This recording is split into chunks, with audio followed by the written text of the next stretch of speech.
portador do vírus HIV. E se fosse possível levar esperança para milhares de pessoas? Juntos, nós podemos. Invista neste canal. Invista em um mundo melhor.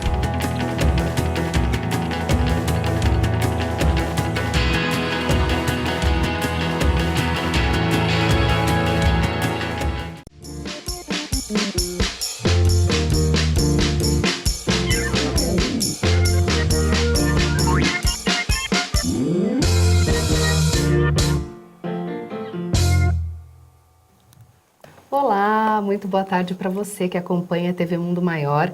Esse aqui é o Espiritismo Sem Mistério, o aprendizado do Evangelho segundo o Espiritismo. Olha só, a gente aprende mais sobre o Evangelho aqui na televisão, olha que gostoso.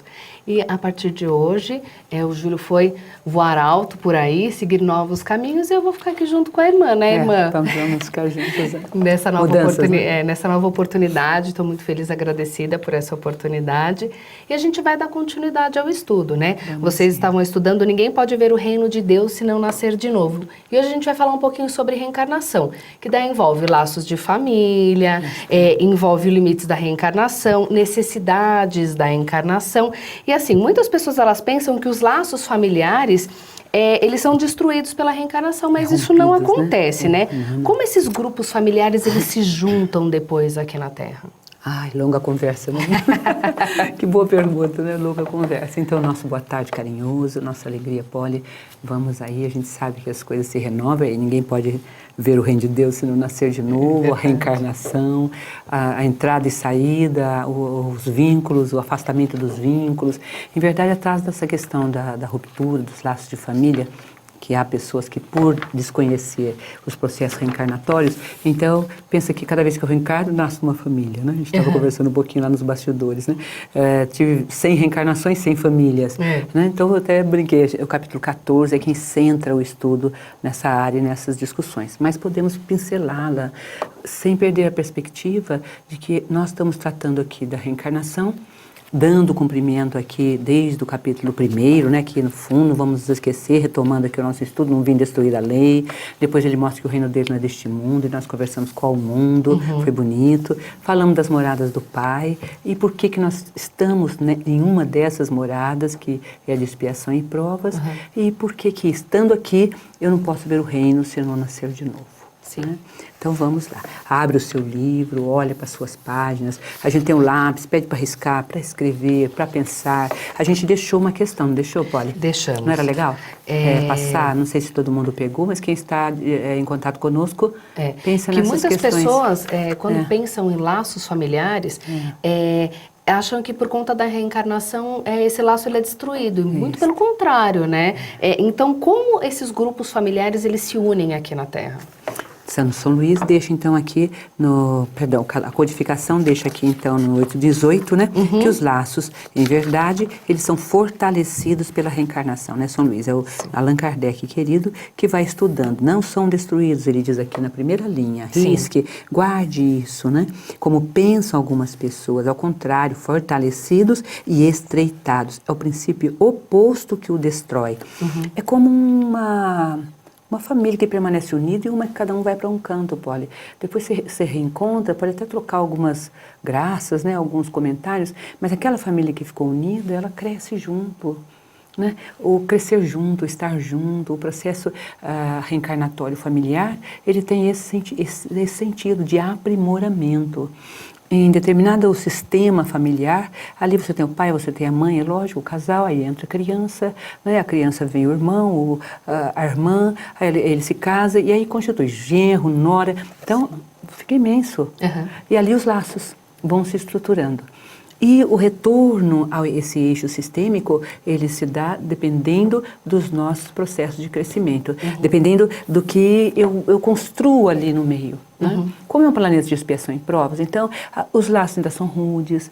Quarto mandamento, honrar pai e mãe, que está dentro, né, aí lá do 14, inclusive, que é a base do capítulo 14. Então, as honras não estão no seu lugar. A minha evolução ainda não está em um nível mais, vamos dizer, fecundo e profundo, ou profícuo, ou rico, sabe? Então eu vou claudicando, ora eu acerto, ora eu erro. Dependendo do meu grau evolutivo, ora eu erro mais, ora eu erro menos. Né? Então, as minhas reencarnações vão determinando, as de hoje, vão determinando as minhas próximas reencarnações. E, geralmente, a reencarnação, Polly, é um ato de perdão, é o momento em que eu sou organizado com você, com fulano, com Beltrano, né, que já passou por mim, para reaver laços. O sentido da reencarnação, como diz São Luís aqui lá para frente, a gente tocou um pouco no encontro passado, né, no último encontro há 15 dias, é o aperfeiçoamento nosso. Então, conforme eu preciso me aperfeiçoar no quê? Para ver o reino. No que eu preciso me aperfeiçoar? Na minha capacidade de perdão, na minha capacidade de serviços, na minha capacidade de compreender, na minha capacidade de compaixão, de misericórdia. Que reino, né, a gente até conversou, por que eu reencarno? Para ser feliz, olha. A gente até estava conversando que a senhora falou que o eixo desse programa, desse capítulo, é a imperfeição, né? Então é onde a gente trabalha a imperfeição. E antes da gente, eu estava dando uma estudada, e no Evangelho diz assim, que quanto às pessoas que se unem apenas pelo interesse, elas em nada estão realmente unidas umas às outras. A morte as separa na terra e nos céus. Então também existe essa separação, né? É o 19, né? É um pouquinho, é o final do item 18. Isso. Que ele está falando. Elas estão unidas apenas pelos interesses. Então elas não estão reunidas, né? Estão ali um lado do outro, mas não tem aquele elan. Não tem aquele mesmo propósito, não tem aquele mesmo objetivo. É igual os irmãos, Polly. Quem tem 4, 5, 8 irmãos pode sentir isso. Por 2, 3, uma proximidade muito grande. Pelo outro, um desencontro. Nossa, será que essa pessoa é minha irmã? O que é isso? E às vezes inimizades milenares ali estão de verdade. Estão se reencontrando pela primeira vez. Por exemplo, os gemelados. Meu Deus, 9 meses no ventre materno, já... né, encontrando um outro. Esses dias foi um caso engraçado, gemelados, 2 meninas, e elas estavam assim de bumbumzinho uma para a outra. Mas já, né? Já de costas. Já estavam de costas uma para a outra. A gente brincou, nossa, lá dentro já estão brigando um pouquinho pelo espaço. Brincando, espaço, né? Gemeladinhos lindas e aqui, né? Então, a reunião no processo encarnatório, quando Kardec nos afirma, né, que a união e a afeição é a base, o objetivo reencarnatório, então, com a continuidade dos laços, eu posso me refazer, eu posso me repor, eu posso, sabe, se deixei uma mágoa, posso curá-la, se deixei de servir, posso servir. Então, as reencarnações têm esse objetivo, para que eu veja o reino. Por isso que o título desse 4º capítulo é Nascer e renascer, né? Ninguém pode ver se não nascer da água e do espírito. A água é do corpo. Sim. E do espírito, o que é espírito, Polly? Lá na introdução, a gente localizou o espírito como virtude. Está definido pelo espírito de verdade que nós somos virtudes. Entendi. Então, renascer do espírito é renascer para as virtudes celestes, que qualquer religião, qualquer dogma do mundo, eles são os mesmos.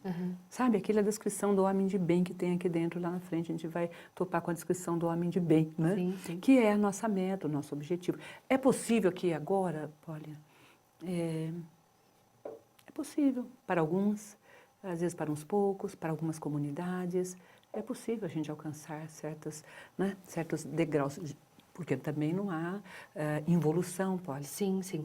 Até no item 19, no final dele, está dizendo assim, assim é que se alcança a fusão entre as diferentes categorias de espíritos, como acontece na Terra com as raças e os povos. Então, é diferente, porque como é essa divisão na espiritualidade aqui, nós dividimos por raças e povos, né? Como é feita essa divisão na espiritualidade? Ele diz aqui, né, os maus se aperfeiçoam pouco a pouco em contato com os bons. Sim. Né? Se nascer só bom, como é que evoluiria o próprio bom? Sim, sim. Como é que o bom que está sendo paciente saberia que tem paciência, pode? Se ele não conviver com alguém que constantemente o insula à impaciência, o convida para a impaciência. Sim. Como é que você prova algo nas situações hostis?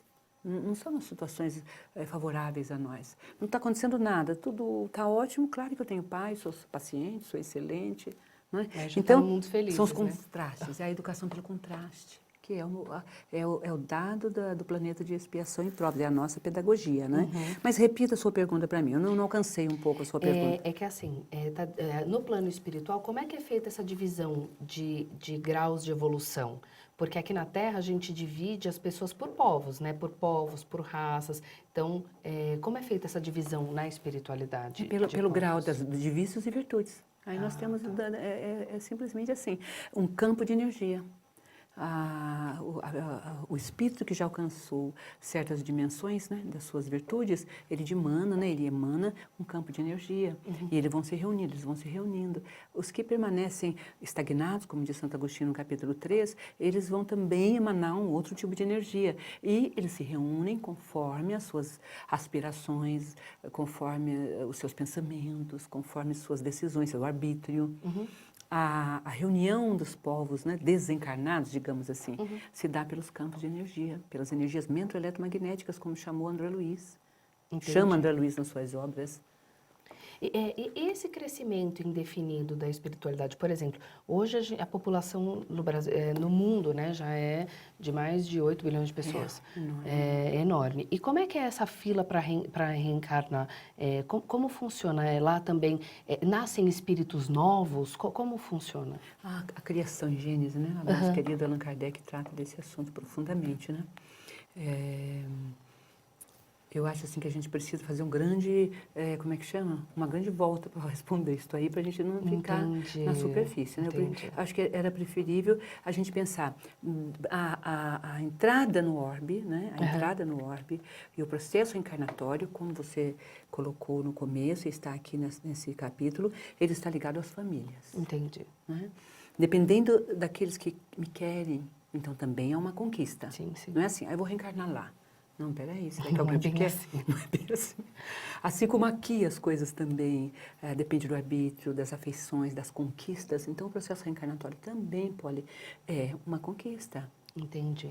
André Luiz escreve em algumas de suas obras o espírito querendo reencarnar e ainda vetados pela hierarquia celeste, pelo Ministério da Reencarnação e até por aqueles que não querem recebê-lo naquele meio, vamos dizer.